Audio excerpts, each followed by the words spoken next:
Hello everyone. তো তোমরা কিন্তু আগের দিন দেখলে যে ভাইদের রাত্রে খাওয়া দাওয়া প্রোগ্রামটা হলো। তো দিনের বেলা ভিডিওটা আমি বলেছিলাম শেয়ার করবো, তো সেটার জন্য কিন্তু চলে এসেছি। ভাগ্যিস যে দিনের বেলা প্রোগ্রামটা করা হয়নি, না হলে তো ভাইদের সাথে একটু টাইম স্পেন্ড করতে পারতাম। কেন এই কথাটা বললাম পুরো ভিডিওটা দেখো, তাহলে কিন্তু বুঝতে পারো। রবিবারে খুব সকালে কিন্তু মা বাজারে গিয়েছিল, দেখতেই পেলে আমি দোকানে আছি, কারণ আমি দোকানে ছিলাম, মা বাজারে গিয়েছিল। ওই 8:30টার মতো বাজারে গিয়েছিল, আস্তে আস্তে ওই 10:30টার মতো বাজে। তো মা প্রথমে একাই গিয়েছিল, আর মা কিন্তু আজকে প্রচুর বাজার করেছিল, আর ছিল আজকে রবিবার, যার জন্য জামাইবাবু বাড়িতে থাকাতে বললো চলো আমি একটু এগিয়ে গিয়ে মাকে নিয়ে আসি, যার জন্য গিয়েছিল। তো আজকে কিন্তু রান্না বান্না করছি দু রকমের, মানে নিরামিষ আমিষ দু রকমই রান্না হবে। তো যেহেতু নিরামিষ আমিষ দুটোই রান্না হবে, তো কোনটা আগে করা উচিত? হ্যাঁ ঠিক, নিরামিষটাই আগে করা উচিত, কারণ নিরামিষের ছোঁয়া আমিষে লাগলে দোষ নাই, কিন্তু আমিষের ছোঁয়া নিরামিষে লাগলে কিন্তু দোষ আছে। ভাবলে একটু অবাক লাগলেও এগুলোই কিন্তু আমাদের নিয়ম। যাই হোক, ওদিকে আমি রান্না করছিলাম, আর এদিকে ভাগ্নে কিন্তু চলে এসেছে আর্টের থেকে। আর আজকে দেখো কি আর্ট করেছে, ওটাই আমাকে দেখাচ্ছে। খুব সুন্দর জগন্নাথ আর্ট করেছে, আর এটার জন্য স্যার ওকে খুব ভালো বলেছে, ওটাই আমাকে দেখাচ্ছে। আর সত্যি কথা, আমার ভাগ্নে ভাস্তি দুজনেই কিন্তু দারুণ আর্ট করে। যদি কোনোদিন সময় পাই ওদের আর্টগুলো তোমাদের সবার সাথে শেয়ার করব। আচ্ছা, নিরামিষে কি কি রান্না হয়েছে চলো এটা আগে তোমাদেরকে বলে দিই। তো দেখতেই পেলে ডাল সেদ্ধ করে নিয়ে, নিরামিষের জন্য করেছি কিন্তু মটর ডাল সেদ্ধ। তো মটর ডালটাকে কিন্তু দুভাবে বানাবো, একটা 5 ফোড়ন শুকনো লঙ্কা তেজপাতা দিয়ে বানাবো, আর একটা বানাবো হলো আম দিয়ে। জানো তো আমি এইভাবে যে টক ডালটা বানাই না, বাবার কিন্তু খুব পছন্দ করে, যার জন্য বাবা আসবে দেখে কিন্তু আম দিয়ে টক ডালটা বানিয়েছিলাম, কিন্তু সেই লাস্ট পর্যন্ত কিন্তু বাবা আসেনি।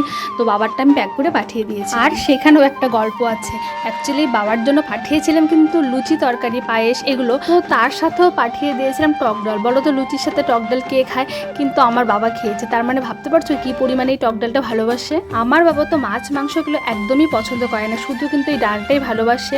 আর যদি হয় এই আমার হাতের টক ডাল, তাহলে তো বাবার আর কোনো কথাই নেই। আর তার জন্য ভাই যদি কোনো সময় আসে, বা বাবা যদি কোনো সময় ঘুরতে আসলো বা দরকারে আসলো, তখন না আমি এই ডালটা কিন্তু প্যাক করে দিয়ে দিই যদি বানিয়ে থাকি। কেন কি আমাদের বেশিরভাগ দিনই, মানে প্রায় ডেইলি বলতে পারো, টক ডালটা হবে আমাদের মাস্ট। তো যখন আমি বানাই, বাবা আসলে আমি দিয়ে দিই। তো যাই হোক, চলো আবার রান্নায় ফিরি। তো ওদিকে দেখতে পেলে কিন্তু মাটনটা সুন্দর করে ম্যারিনেট করা হয়ে গেছে, আর এদিকে কিন্তু নিরামিষ রান্না আমার অলমোস্ট হয়ে যাচ্ছে। তো ওদিকে নিরামিষের দিকে তো বললাম যে 2 রকমের ডাল বানাচ্ছি, আর কিন্তু বানাচ্ছি এখানে মটর পনির।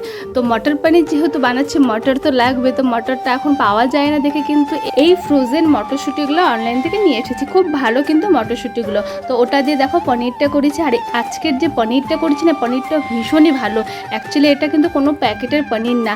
আমাদের যে বাড়িতে বিপত্তারিণী পুজো হয়েছিল, তখন এই লুজ পনিরগুলো এনেছিল, এতটা ভালো, মানে কি বলবো, প্যাকেটের পনিরও এত ভালো হয় না, একদম নরম তুলতুলে হয় বানানোর পরে, ভেজে নেওয়ার পরেও কিন্তু একদম তুলতুলে থাকে।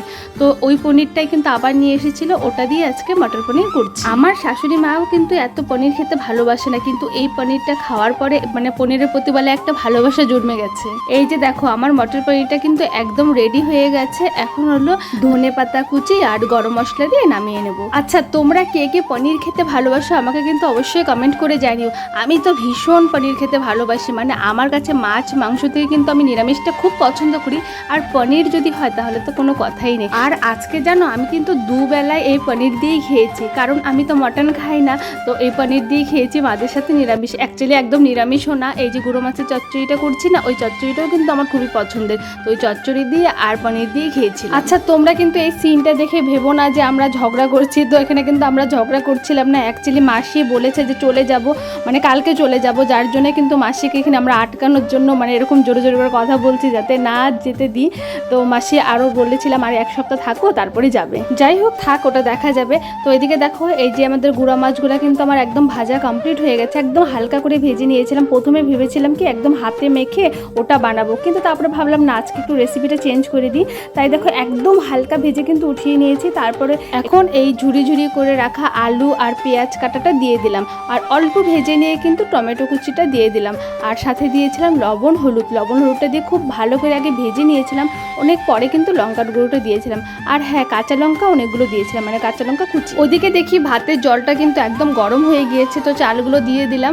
আর এদিকে আমার মাছের চচ্চড়িটা প্রায় হয়ে আসছে। আর আজকের মাছের চচ্চড়িটা কিন্তু না ঝোল ঝোল করবো, না একদম ভাজা ভাজা করবো, মানে একটু মিডিয়ামটা রাখবো, এটাই কিন্তু ভালো লাগে ভাত দিয়ে খেতে। দেখো আমি এই টাইমে কিন্তু লঙ্কার গুঁড়োটা দিয়ে দিলাম। আগে দিলে কি হতো, ভাজা করতে করতে লঙ্কার গুঁড়োগুলো পুড়ে যায়, যার জন্য ভালো লাগে না, তার জন্য কিন্তু আমি লঙ্কার গুঁড়োটা পরে ইউজ করি। যেহেতু আমি এখানে কোনো রকম জল অ্যাড করবো না, তার জন্য কিন্তু এই প্রসেসটা করা। যাই হোক দেখো এই যে হয়ে আসছে, এখন মাছটা দিয়ে দিলাম, আর এটার আঁচটা একদম আমি কমিয়ে রেখে দিয়েছি, এটা আস্তে আস্তে হোক। ওদিকে কিন্তু চাটা আমার হয়ে আসছে।